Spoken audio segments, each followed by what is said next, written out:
오늘 시편 119편 161절부터 176절은 22개의 연으로 구성된 시편 119편의 21번째 그리고 마지막 22번째 연입니다.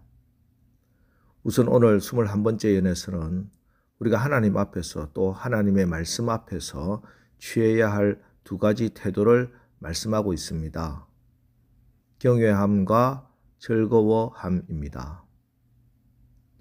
먼저는 경외함입니다. 161절 고관들이 거짓으로 나를 핍박하오나 나의 마음은 주의 말씀만 경외하나이다. 어제 주일 설교에서 말씀을 드렸습니다. 사도를 속이고 교회를 속이고 하나님을 업신여긴 아나니아와 삽비라, 그들의 근본적인 문제가 무엇이었습니까? 하나님을 두려워하지 않았다는 것이죠. 이 하나님을 두려워하는 것, 이게 경외함입니다. 이 경외함이 없으면 어떻게 됩니까? 세상이 두렵고 사람들의 평판이 두려운 거예요. 이 세상이 두렵고 사람이 두려운 그 근본적인 이유가 뭐냐? 하나님을 경외함, 하나님을 두려워하는 것이 없는 겁니다. 하나님이 다 알고 계시고 하나님이 속지 않으신다는 이 하나님의 전지전능하심, 하나님의 위엄에 두려움이 없어요. 경외함이 없어요. 그러면은 그때부터 세상이 사람들의 평판이 두려워지는 겁니다. 그래서 잔머리를 굴리고 변명을 늘어놓고 정직하지 못하게 그렇게 사는 거예요. 늘 하나님 앞에 두렵고 떨림으로 선 사람, 하나님의 말씀을 경외하는 자, 하나님 말씀 앞에 두려워 떠는 자, 세상이 두렵지 않아요. 골리앗 앞에 선 다윗은 두렵지 않았어요. 아람 군대가 도단성을 포위했을 때 엘리사도 두렵지 않았어요. 어떻게? 하나님을 경외하니 세상이 두렵지 않은 거예요. 빌립보서 2장 12절 그러므로 나의 사랑하는 자들아, 너희가 나 있을 때뿐 아니라 더욱 지금 나 없을 때에도 항상 복종하여 두렵고 떨림으로 너희 구원을 이루라. 두렵고 떨림으로. 그래서 교회도 나올 때 우리는 경외함이 있어야 합니다. 예배당에 들어올 때 무언가 조심스럽고, 그리고 내가 앉아서 하나님께 기도를 할 때도 옷깃을 여미고 하나님 앞에 두 손을 모으고 엎드려 기도하는 것이 바로 이 조심스러움, 경외함이 나타난 것입니다.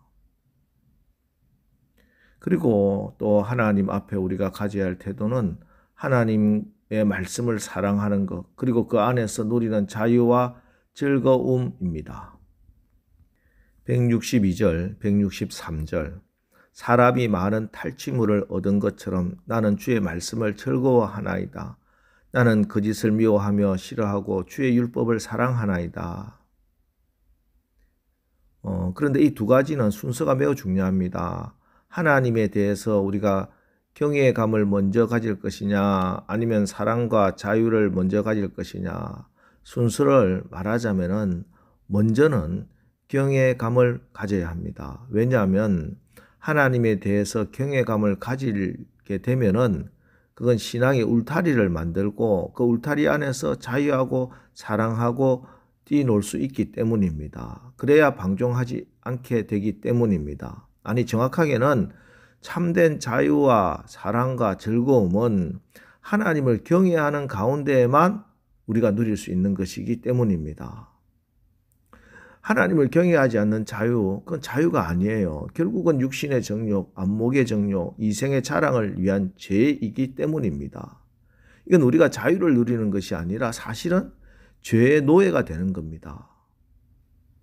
하나님과 하나님의 말씀에 대한 경외함이 있을 때 우리는 사단이 어떤 말로 유혹한다 하더라도 그 유혹에 넘어가지 않을 수 있습니다. 그런 사람이 참된 평안이 있고 더욱더 담대해지는 것입니다. 그래서 하나님을 경외하는 것이 이 세상에 주는 두려움을 이기는 능력이 되는 거예요. 이 세상은 우리의 눈에 보이는 것으로 끊임없이 우리에게 두려움을 심어주려고 합니다. 그러나 우리 하나님은 눈에 보이는 것이 아니라 보이지 않는 하나님의 말씀을 주심으로 이 두려움을 이기게 하시는 거예요. 우리가 말씀에 집중하면 두려움을 이기고 승리하는 삶을 살 수 있는 것을 믿으시기 바랍니다. 그러기 위해서 오늘도 우리는 믿음의 주여 또 온전하게 하시는 예수님만 바라보고 여호와 하나님을 앙망해야 하겠습니다. 이사야 40장 31절 오직 여호와를 앙망하는 자는 새 힘을 얻으리니 독수리가 날개치며 올라감 같을 것이요 다른 박질하여도 곤비하지 아니하겠고 걸어가도 피곤하지 아니하리로다.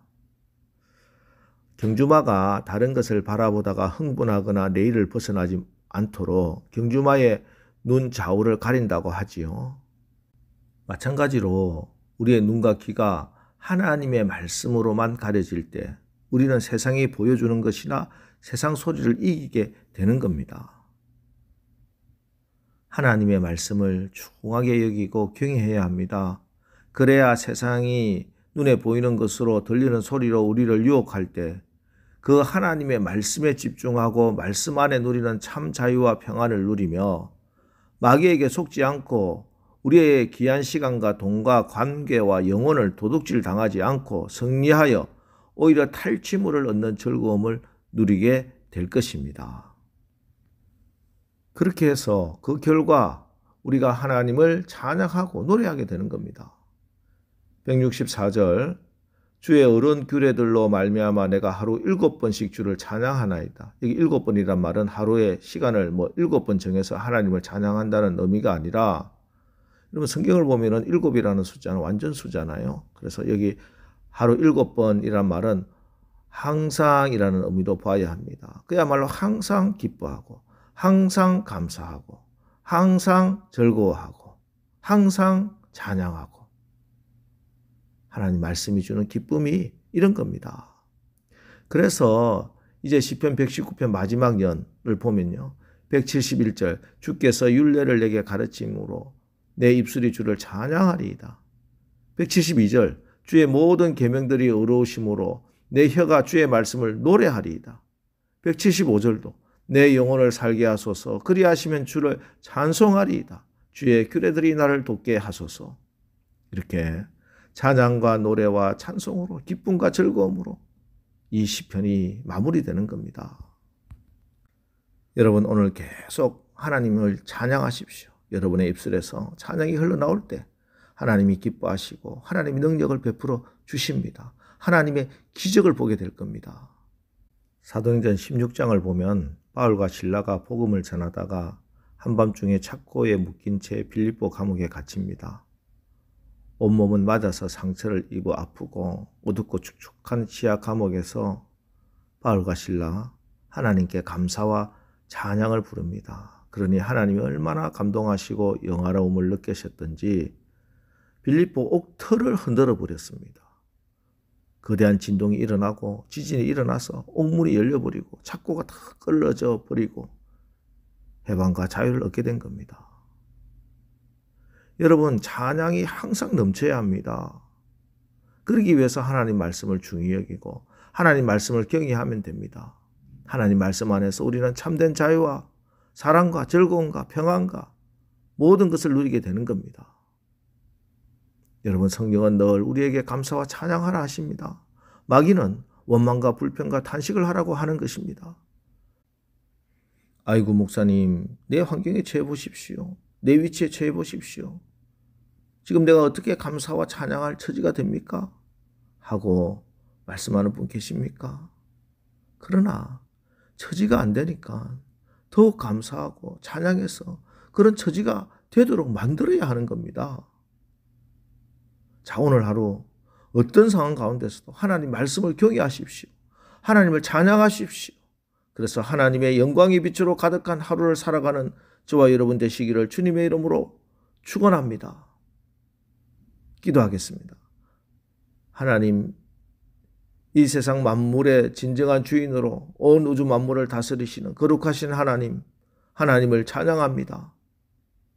하나님 우리가 하나님 앞에 설 때 매사에 하나님을 경외하는 마음 가지고 말씀을 경외하는 마음 가지고 그래서 하나님 안에서 성령 안에서 주시는 참된 사랑과 기쁨과 평안과 즐거움을 누리게 하옵소서.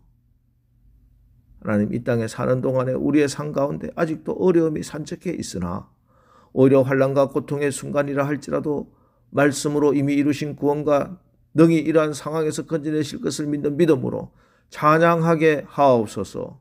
우리가 감사하고 찬양함으로 하나님을 더욱더 높일 때 하나님이 기뻐하시면서 주시는 하나님의 능력으로 더욱더 하나님께 영광을 돌리게 하옵소서. 예수님의 이름으로 기도합니다. 아멘. 자, 이제 오늘 말씀을 붙들고 주여 오늘 하루도 우리가 하나님을 경외함으로 말씀 안에서 누리는 참된 자유와 기쁨과 승리를 찬양하는 오늘 하루 되게 하옵소서. 오늘 말씀 붙들고 우리 합심해서 기도하고 나가겠습니다. 우리 기도하겠습니다.